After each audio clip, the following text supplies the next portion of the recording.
Bugün və sabah qurbanlar kəsiləcək. Qurban kəsimləri ölkə üzrə 135 ünvanda şəriət və sanitar gigiyenik qaydalara uyğun şəkildə həyata keçirilir.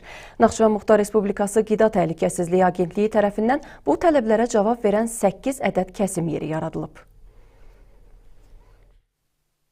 Qurban bayramında heyvanların dini qaydalara uyğun şəkildə kəsilməsi ilə yanaşı, sanitariya və gigiyena tələblərinə əməl olunması da olduqca vacibdir. Bu məqsədlə Naxçıvan Muxtar Respublikası Qida Təhlükəsizliyi Agentliyi tərəfindən 8 məntəqədə kəsim yerləri yaradılıb. Artıq səhər saatlarından sakinlər sanitariya və gigiyena tələblərinə cavab verən kəsim yerlərinə üz tutublar. Burada kəsimlə yanaşı qurbanlıq heyvanlar da almaq mümkündür. Kimisi aldığı heyvanı diri, kimisi də kəstirərək aparır. Qiymətlər isə heyvanların çəkisinə görə dəyişir.